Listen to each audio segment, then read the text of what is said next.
Thank you very much. Thank you. Thank you very much to Vice President Mike Pence. I am very fortunate to have Mike with me. He's a man of very deep faith, I can tell you that. Great character and conviction, and Mike, thank you very much for making this journey with me and with all of us, believe me. It's been great to have you. I also want to thank Pastor Jack Graham, Cardinal Donald Wuerl, and Rabbi Marvin Hier for leading us so beautifully in prayer. Thank you. Thank you very much. Thank you. Thank you. I also want to mention, as you know, Cardinal Donato and all of the other great faith leaders that we have. I see Franklin Graham. So many are here, so many great friends, so many great supporters, and we very much appreciate it because we're a nation of believers. Faith is deeply embedded into the history of our country, the spirit of our founding, and the soul of our nation. It is a beautiful thing to see these three faith leaders from three very different faith traditions come together to lift up our nation in prayer. And it's great to do it at the White House, isn't it? Isn't that great?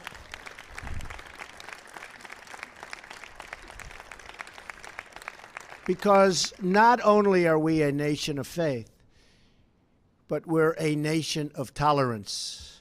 As we look at the violence around the world, and believe me, it's violent. I get to see it perhaps better than anybody.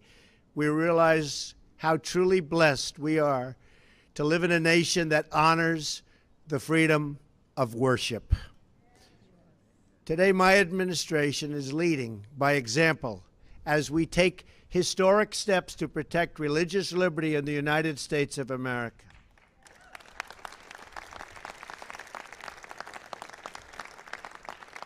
We will not allow people of faith to be targeted, bullied, or silenced anymore.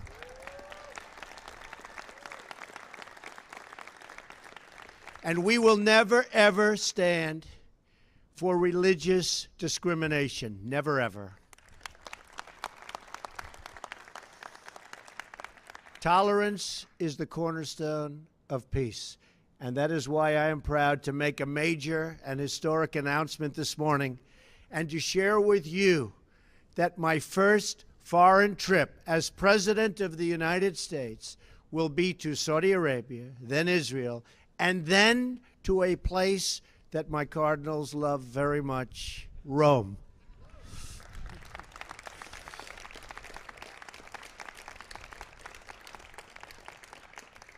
These visits will take place ahead of the NATO G7 meetings and will begin with a truly historic gathering in Saudi Arabia with leaders from all across the Muslim world.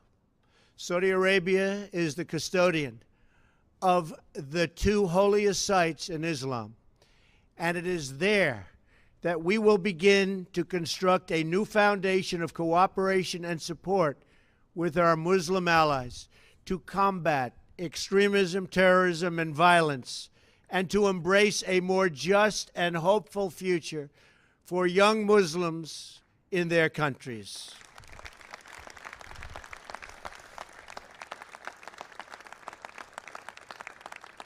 Our task is not to dictate to others how to live, but to build a coalition of friends and partners who share the goal of fighting terrorism and bringing safety, opportunity, and stability to the war-ravaged Middle East.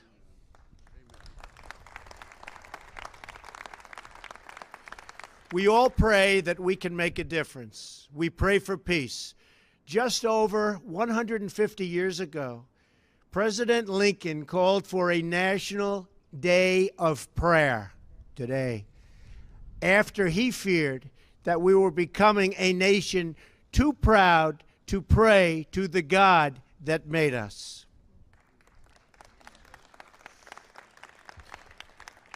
Today we recall President Lincoln's words as we sign a proclamation designating today as National Day of Prayer. That's what we want, a National Day of Prayer. And it's so great to be doing it in the Rose Garden. How beautiful is that? It was looking like you'd never get here, folks, but you got here.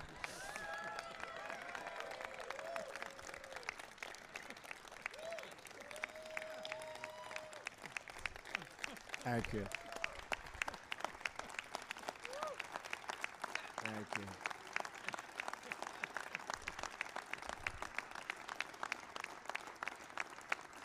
Thank you. Thank you very much. So true. And we remember this eternal truth. Freedom is not a gift from government. Freedom is a gift from God. It was Thomas Jefferson who said, "The God who gave us life gave us liberty."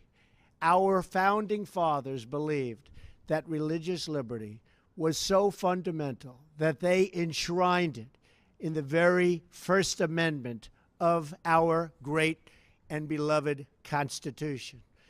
Yet for too long, the federal government has used the power of the state as a weapon against people of faith, bullying and even punishing Americans for following their religious beliefs. That's been happening.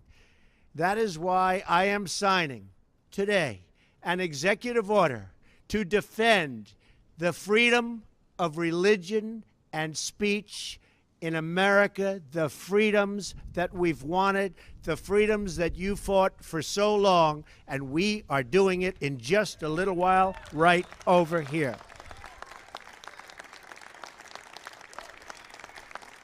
Thank you. Thank you. Thank you.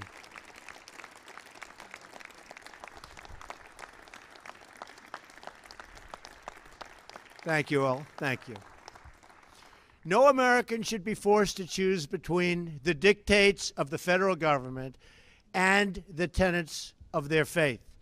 As I campaigned across the country, faith leaders explained that they were prevented from speaking their minds because of a 1954 rule known as the Johnson Amendment. I spoke about it a lot.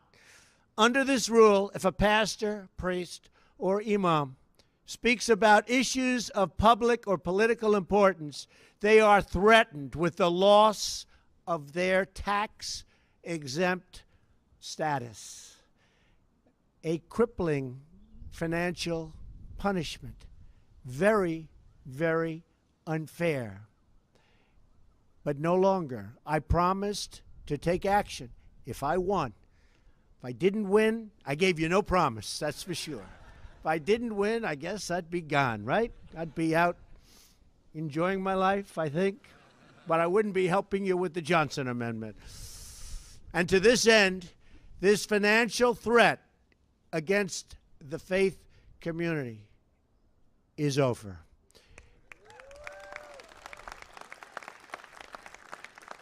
In just a few moments, I will be signing an executive order to follow through on that pledge and to prevent the Johnson Amendment from interfering with your First Amendment rights. And you're the people I want to listen to.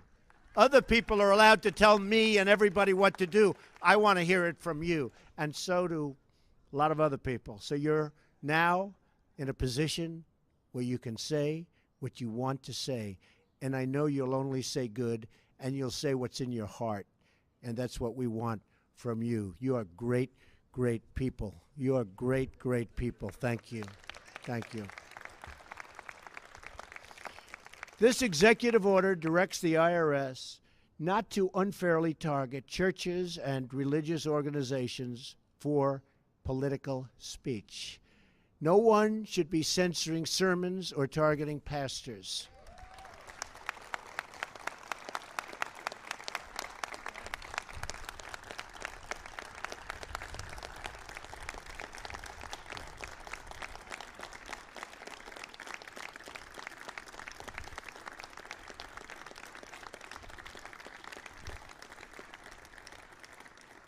And I know one thing, it never stopped Dr. Ben Carson. He said, the heck with the Johnson Amendment, right, Ben? I've been with Ben, and he did what he wanted to do.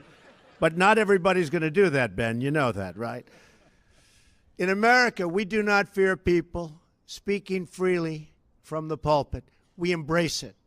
America has a rich tradition of social change beginning in our pews and our pulpits. Perhaps there is no greater example than the historic role of the African American church as the agent for social progress, spurring our nation to greater justice and equality. We must never infringe on the noble tradition of change from the church and progress from the pew.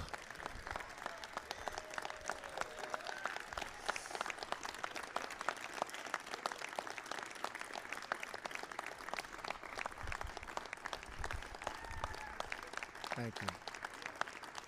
Thank you.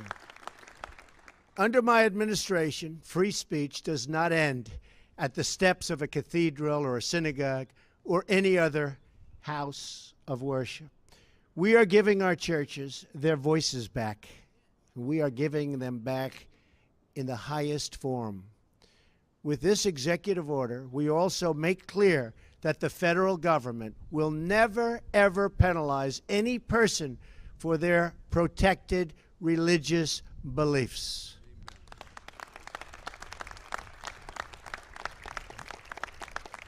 That is why I am today directing the Department of Justice to develop new rules to ensure these religious protections are afforded to all Americans. There are more than 50 religious Americans and groups sued the previous, and you've seen that, 50 sued the previous administration for violating their religious freedom. The abuses were widespread. The abuses were all over. As just one example, people were forbidden from giving or receiving religious items at a military hospital where our brave service members were being treated and where they wanted those religious items. These were great, great people. These are great soldiers. They wanted those items. They were precluded from getting them. And we know all too well the attacks against the Little Sisters of the Poor.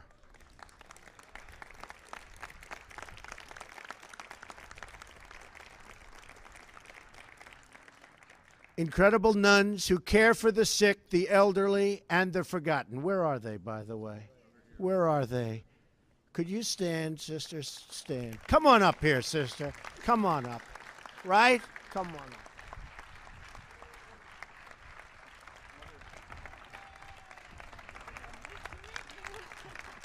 So nice.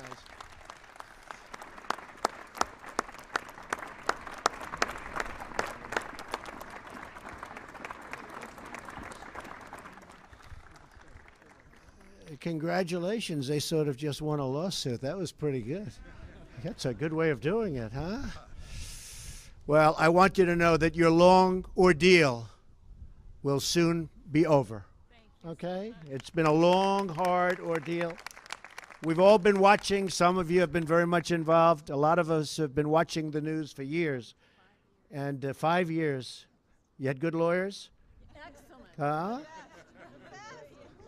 Where are your lawyers? Stand up. Come on, stand up. Good job. Do you mind if I use your lawyers for various things? I could use some good lawyers, too. Good job. Great job. With this executive order, we are ending the attacks on your religious liberty, and we are proudly reaffirming America's leadership role as a nation that protects religious freedom for everyone. Okay? Great. Over 60 years ago, the IRS went after one of the greatest leaders in history, Reverend Martin Luther King, Jr. It is a sobering reminder of the need for vigilance. The words of Reverend King and other religious leaders have awakened the conscience of millions and millions of Americans and inspired us to act in the name of peace, justice, freedom, and charity. Every president must work to protect, and we have to do this. We have no choice to do this. We have absolutely no choice to protect these hard-fought gains. They have been hard fought. They have been fought for so many years, for so many decades, for so many centuries. And this is a very special day, perhaps, for that reason. And that's why we're here today, to defend the rights of all Americans, to honor our great Constitution, and to protect the sacred liberties given to us, not by any earthly power, but by our Creator in heaven.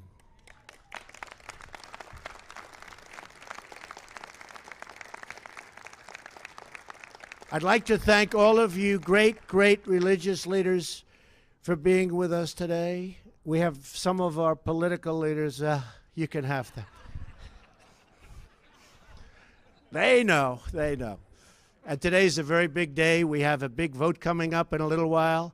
And I thought it was very appropriate that it turned out to be you folks, and then I have to deal with those politicians. But they're good. I will tell you, they're good. They work very hard, and hopefully we're going to have a wonderful day and a wonderful vote, and we're going to take care of a lot of people, great people from this country with their health care needs. And we hope to be able to do that, and we have all fought very hard to be able to do that. So I want to say to everybody in attendance and everybody in our country and everybody in the world, God bless you and God bless America. Thank you all very much. Thank you. Thank you. Thank you very much.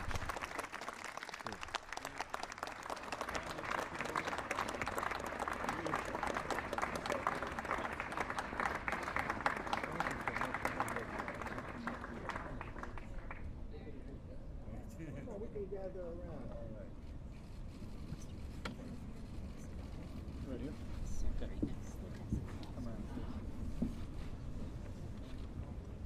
Okay.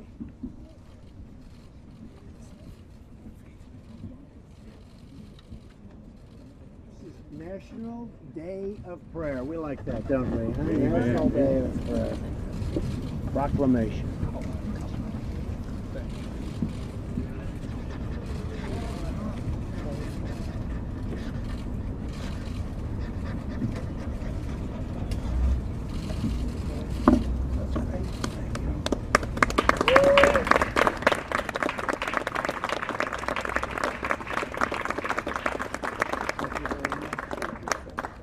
Who's getting this pen, Mr. Vice President? How about in honor of Dr. Martin Luther King? Is that a good idea?